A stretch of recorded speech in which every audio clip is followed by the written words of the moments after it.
You all know what they saw. They saw what we saw. They saw the frail elderly man who needed help getting off the stage.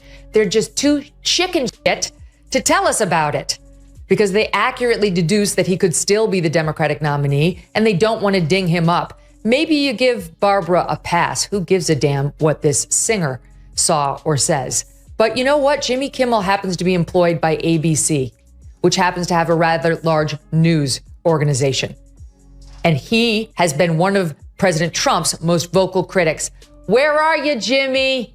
On vacation? Not good enough. You can still use your thumbs to send out a tweet. You could set the record straight right now, but you won't. What happens when Joe Rogan and Megyn Kelly join forces for a roast and Jimmy Kimmel ends up as the unfortunate piñata? It stops feeling like late-night comedy and starts looking like career CPR with ego-crushing jokes and truth bombs loaded with extra spice, turning the whole thing into a 3-alarm blaze where Kimmel might as well be the marshmallow getting scorched. This isn't your usual celebrity scuffle. It's a verbal demolition derby, and Jimmy definitely forgot his helmet. What did he say to spark all this chaos? Keep watching because it's even messier than a full-blown Twitter meltdown.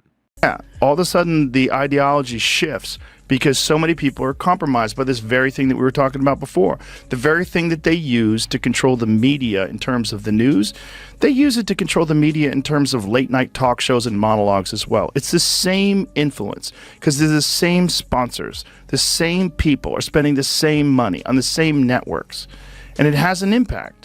If it affects your livelihood and affects your future and your ability to do this thing that you love doing, which is hosting a talk show, and you're doing it on a network that is paid for by that money, guess what? That affects you. Once upon a time in the world of late-night TV and carefully polished sincerity, Jimmy Kimmel played the role of jester-in-chief, the guy known for beer-chugging bits and bikini bounce house skits. But now he's shifted so far that he's practically Hollywood's Dalai Lama, clutching pearls over every moral crisis with the same hands that once celebrated fart jokes. What changed? Well, Joe Rogan and Megyn Kelly have theories, and they definitely didn't whisper them. They threw them out loud and clear. Just this past 2 weeks, they had the Kennedy Center honors the other night where Joe Biden couldn't say Dionne Warwick. He kept calling her Diane, and he didn't know who Barry Gibb was. He kept calling him Billy. You know who else was honored? At the Kennedy Center. You know who else? Billy Crystal. Just FYI, do you know who once opened up the Academy Awards in full blackface? Oh, Billy yeah. Crystal. Oh. Billy Crystal. And do you know who's going to be hosting the Academy Awards this year? Jimmy Kimmel. Do you know who's worn blackface repeatedly and spoken inner city sort of urban accent saying she needs to darn those socks? Jimmy Kimmel as Oprah, as a fat-suited, black-faced, darning socks Oprah. Now, if you are of the left, that's fine. If you are of the right and happen to just say, hey, people used to wear blackface and nobody freaked out about it, you get fired. First up comes Joe Rogan, the MMA commentator turned podcast giant and full-time wrecking ball for anything sugar-coated, and he doesn't tiptoe into criticism. He charges in like a caffeine-fueled rhino on a mission to crush anything fake. For Joe, Kimmel isn't just another late-night host. He's a leftover relic from a time when comedy actually meant something beyond flashing cue cards filled with virtue. That sort of self-censorship and the idea of being a more empathetic person is a good thing, right?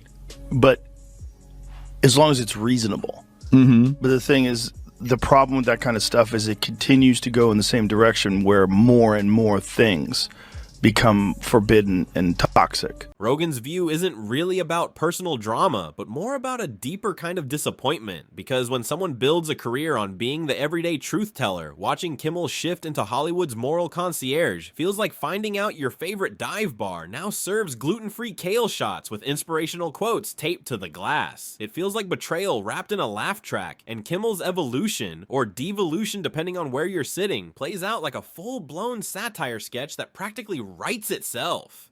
You know, the Elon Musk joking around about my pronouns are prosecute Fauci. Jimmy Kimmel made a tweet back to him. He said, your pronouns are ass and hole. Which is pretty funny.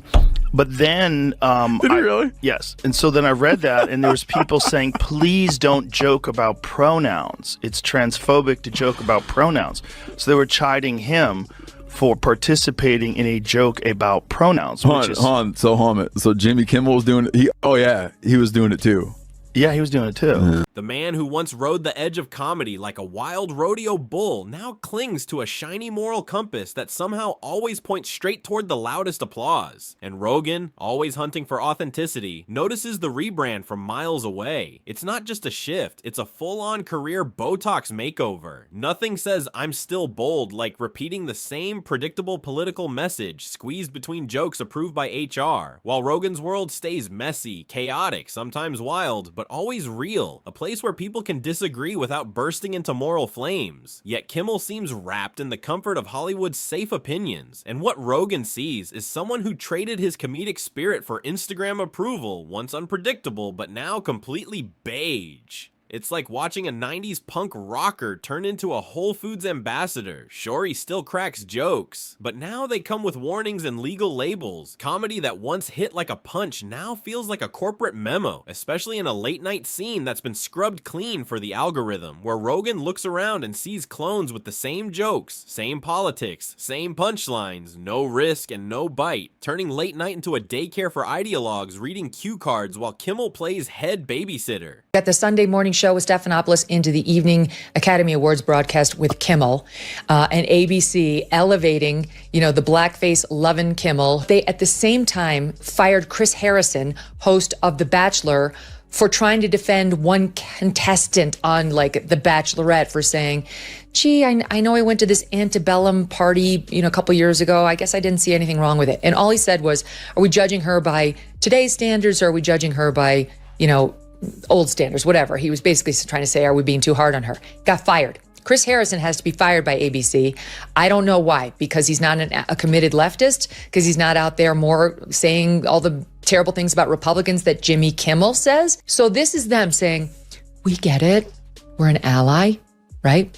And I guess maybe they're trying to make up with their racist past without ever acknowledging. The man who once rode the comedy line like a rodeo bull now grips a gleaming moral compass that somehow always spins toward applause. And Rogan, always sniffing out authenticity like a determined bloodhound, picks up the scent of Kimmel's rebrand instantly. It's not just a shift, it's a full-scale career Botox job. Nothing screams I'm still daring like repeating the same recycled political message tucked between jokes blessed by HR, while Rogan's world stays messy, chaotic, sometimes wild, but always real. A place where people can disagree without catching fire. Yet Kimmel seems wrapped tightly in Hollywood's safety blanket. Rogan sees a man who traded his comedic spark for Instagram approval, someone once unpredictable but now totally beige, like watching a punk rocker from the 90s become a Whole Foods spokesperson. Yes, Kimmel still tells jokes, but now they come with warnings and a safety label. Comedy that once hit hard, now landing like a corporate memo. And in the late night world he lives in, one that's not just sanitized but bleached and packaged for the algorithm, Rogan sees nothing but clones repeating the same jokes, same politics, same punchlines with zero risk or bite. Late night has turned into a daycare for ideologues holding cue cards, and Kimmel has ended up as the head babysitter whether he meant to or not. Yes, hypocrisy is alive and well amongst these sanctimonious leftists. From Kimmel to De Niro to Stephanopoulos, they want you to believe they're better than you, more virtuous, more decent. But we all know the truth. They lie. They sin. They do the very things they accuse you of and the things they say they would never do. Evil things, like try to destroy people based on feigned outrage, from which they spare their own side. The media loves a redemption arc as long as you sing the approved tune, and Jimmy has practically become the lead soprano. But here's where things get juicy. While Kelly breaks apart the PR tricks and carefully staged apologies, she also exposes the real incentive behind it all. Because Bill doesn't get forgiven for being sorry, he gets forgiven for switching teams. It's not about morals, it's about matching the market, where values are optional and loyalty to the narrative is required. So now you've got two very different critiques critiques landing on the same man, with Rogan calling out the plastic shell where a comedian used to be, and Kelly pointing at the empty suit behind the media curtain, and both hit painfully close in their own ways. Rogan sees a once genuine voice buried under studio polish and approval addiction, while Kelly sees a strategic chameleon adjusting just enough to survive each outrage wave, and together they become the most unlikely tag team, one swinging a bat while the other files a detailed report, with the only missing piece being popcorn, because the comedy isn't even the real issue anymore. It's the fact that it barely tries, as Kimmel, who once tested boundaries, now babysits them, turning monologues into homework assignments meant to prove he read the script. They were saying that his tweet is transphobic. Do you think that's, in that case, do you think that's him or a writer? Can't you tell? Jimmy Kimmel? Yeah. No, it's him, for sure. Okay. Yeah, that's definitely. good. That's a good one. He's a comic. Yeah, that's a good one. I mean, he used to host The Man Show. I mean, he's done some pretty outrageous shit back in the day. Yeah. You know, for hee-hees and haw-haws. No, that's a good joke on top of a good joke. Yeah, it's a good joke. But viewers never tuned in to be graded, they tuned in to laugh, and somewhere along the road, the jokes turned into lectures, and the punchlines morphed into mini TED Talks with applause signs. That's what Rogan and Kelly point out so sharply, the pure absurdity of seeing a guy who once stood for irreverence now representing scripted outrage, a comedian who used to expose hypocrisy now scheduling it. There's no real rebellion left, only rebranding. And in the big irony of modern media, the more Kimmel moralizes, the more hollow it feels. Not because morality is bad, but because it's so clearly manufactured, with every teary speech and every carefully packaged outrage crafted for social media like a product launch. Sincerity becomes a group project, and the impact is obvious. Late night TV has turned into an echo chamber so loud it can't even hear itself, while Rogan in his chaotic bunker wonders when comedy became a PowerPoint presentation, and Kelly in her polished media war room watches the same clown car slide off the road again and again. Kimmel stays quiet, but he doesn't have to, because his silence carries more weight than his monologues. At this point, it's not about what he says, but what he's turned into. A punchline without a setup, a moral compass with a brand deal, a performer in a show nobody finds funny anymore.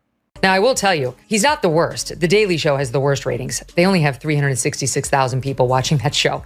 During the Jon Stewart years, it was over 2 million. Now it's down to 300,000. Seth Meyers, absolutely dreadful. He doesn't even have 1 million, 778,000. I mean, for network television, this is, you don't have to pay for it. It's there when you turn on your TV, you plug it in.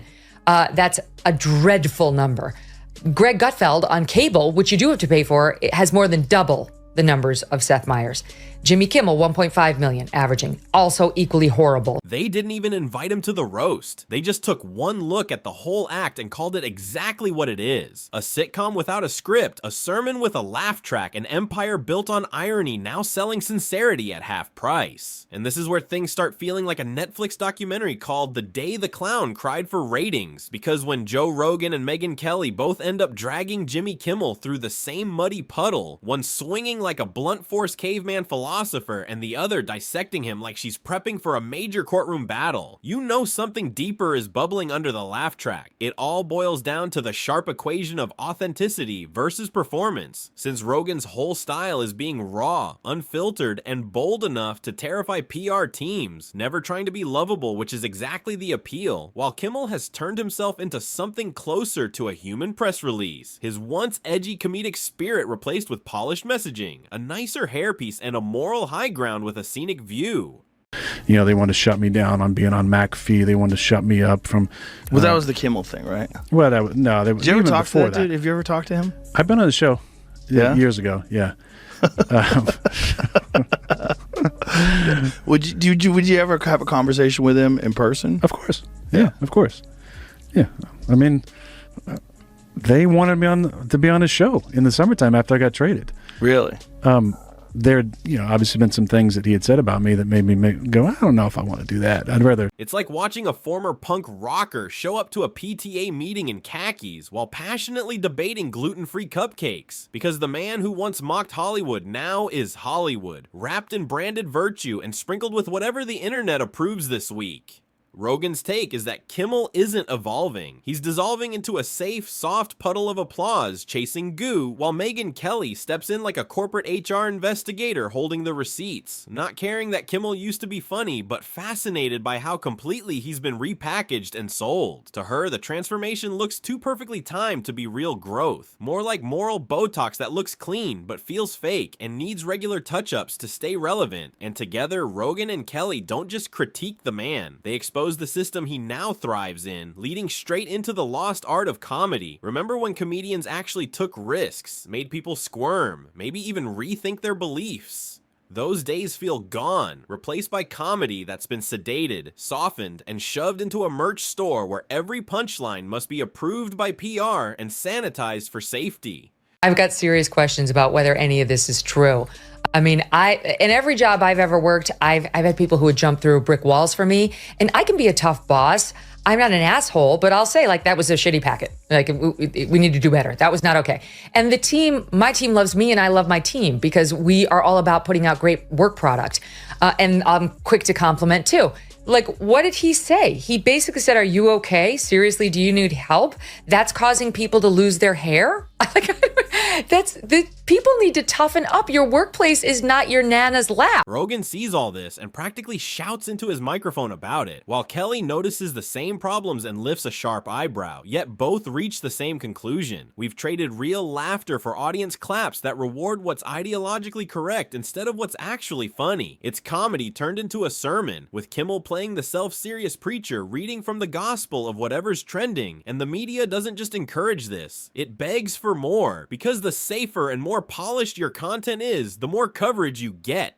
Kimmel doesn't just survive in this environment, he thrives as the template, the upgraded model of a late-night host with less edge and far more moral superiority, leaving us at a cultural crossroads where people like Rogan and Kelly, messy but fiercely independent, swing at the walls of the media bubble, while Kimmel and others smile through carefully rehearsed sincerity, floating on public approval like a duck in a designer suit. But none of this is only about one comedian losing his bite. It's about an entertainment world that forgot how to laugh unless the target is pre-approved. A world where satire that once had teeth now nibbles softly like a tofu piranha. I don't think that conversation is a conversation that should be held in front of an audience in 5-minute chunks like they do on television. Yeah. That's a conversation that you have to let air out. I want to know why you think the way you think. Sit down with Jimmy.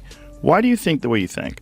Why would you think that it's okay to say that it's a real simple thing? The people that have been vaccinated, you treat them. And the people that took horse goo, rest in peace, Wheezy. Really?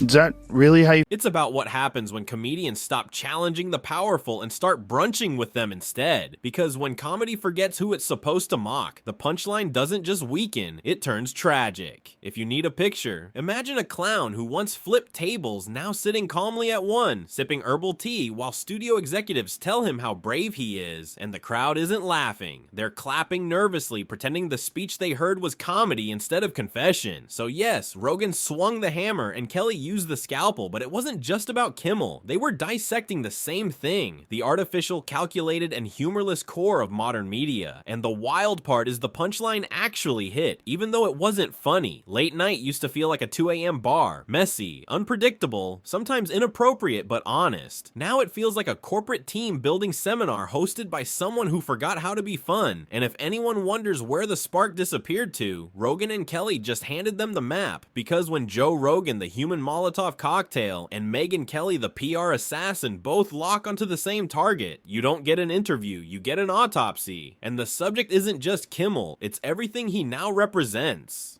Back in the day when I was on the prime time of Fox and you were on the prime time of CNN, a couple of hours after our shows ended, late night comics would come on and they occasionally would make us laugh, Pierce. As you know, they've abandoned that game now and they're just political operatives out there. Look at this. Hey there.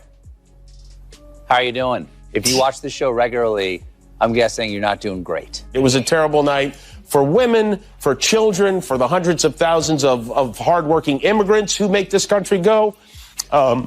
for healthcare, for our clients. It all comes down to the culture of fake growth, the illusion of courage, and the echo chambers that reward comedy only when it flatters the right people. Because Rogan and Kelly didn't just call out Jimmy Kimmel, they exposed the scaffolding holding up his entire stage. And they didn't do it with anger, but with disappointment, sarcasm, and a perfectly timed side-eye, the kind of ridicule that doesn't shout but smirks, leaving a silence that hits even harder than a mic drop. So the next time Kimmel climbs onto his moral lifeguard chair to warn America about the dangers of mean tweets, maybe pause and ask whether you're watching a comedian or a commercial for a new flavor of Kool-Aid, because the jokes used to matter, and now they're just the delivery system for the lecture. And if anyone is still laughing, Rogan and Kelly have only one question: at what? Welcome to the roast that didn't even need a stage. Just two critics, a hollow brand, and a punchline that practically wrote itself.